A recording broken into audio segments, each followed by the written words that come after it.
So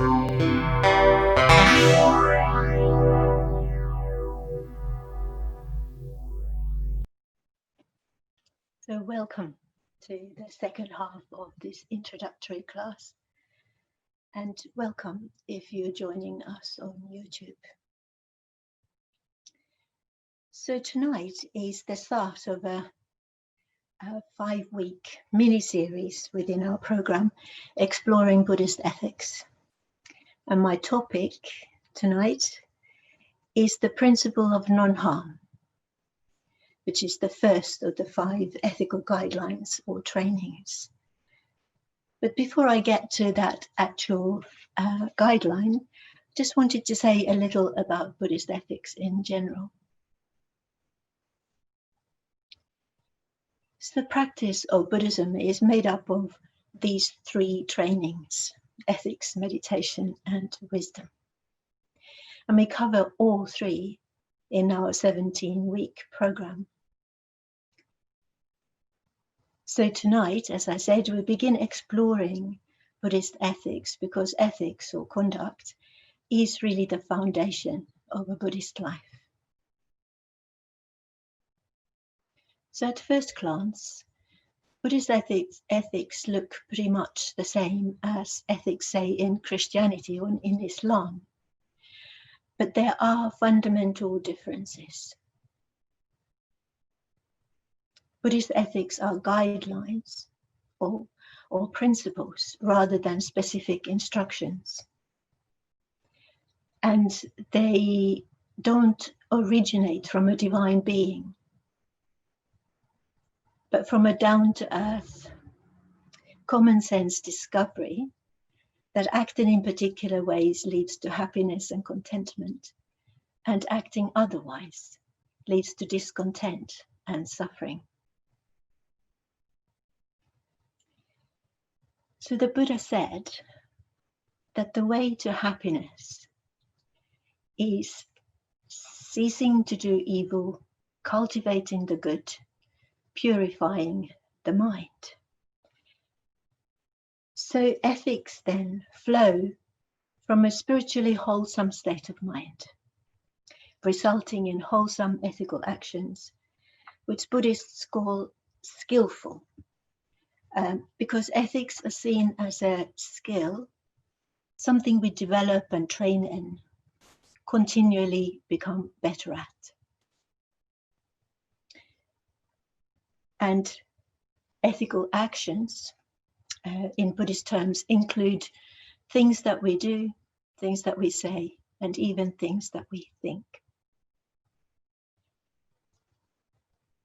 Our ethical actions have consequences for ourselves and for others. For a Buddhist, being ethical is not based on fear of punishment, but on clear understanding that our actions have consequences in the world, and on the understanding that we are responsible for those consequences.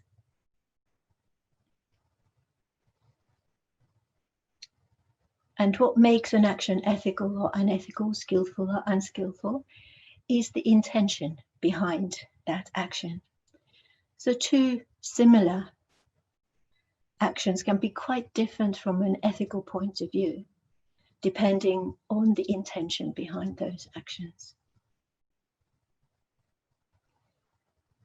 And I think that Buddhist ethics could be called smart ethics, because they rely on us intelligently reflecting on our conduct and the results of our conduct. So, as I said, this evening then is the first of 5 evenings. Yes, looking at the 5 so-called precepts, ethical trainings or guidelines. And I said that my topic this evening is non-harm, the principle of non-harm. The ideal Buddhist life is a harmless life. So the principle of non-harm underlies Buddhist ethics, all of the other guidelines. It flavors all the other guidelines. And it's a gauge against which we assess our ethical actions. So traditionally, this first principle is stated as, I undertake to abstain from taking life in its negative form, i.e. the behavior that we move away from, and in its positive form, with deeds of loving kindness, I purify my body. So these are the actions that we move towards. Sometimes the negative form is expressed as, I undertake to abstain from harming living beings, which, although it isn't an exact translation of the Pali, but I think still perhaps more accurately expresses the spirit of this guideline. And in fact, in the Dhammika Sutta, the Buddha expands on the meaning by saying, do not destroy life nor cause others to destroy life. And also, do not approve of others' killing. Refrain from oppressing all living beings in the world, whether strong or weak.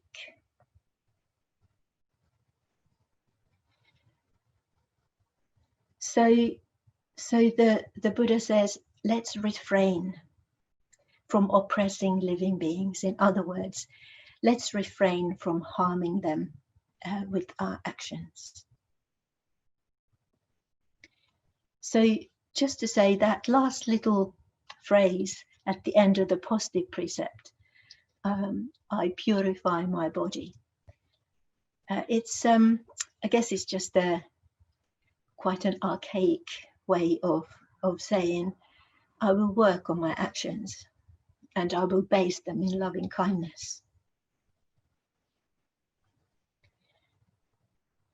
So just a couple of notes about this principle that's worth us noting.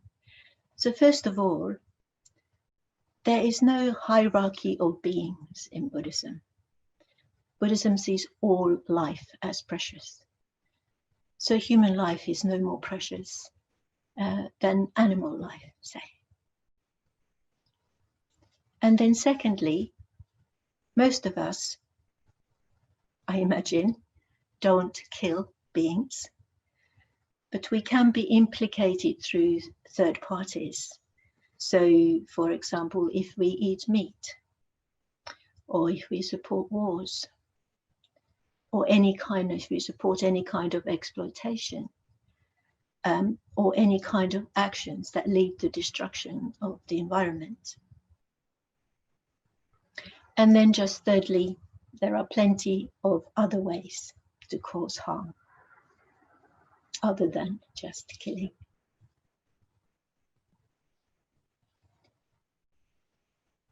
So I think that this first principle raises for us both personal and global questions in terms of ethics.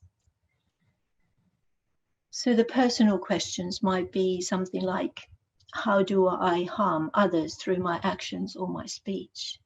Or in a more positive sense, how do I express my love for the world through my actions? And the global reflections might be to do something like, how does what I eat harm living beings?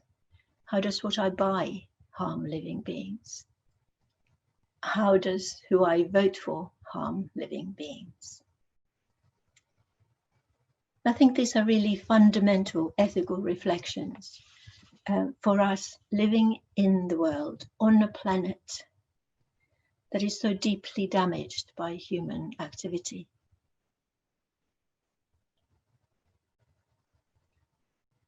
So I will just leave you to reflect on those issues if you're watching on YouTube and are about to leave us.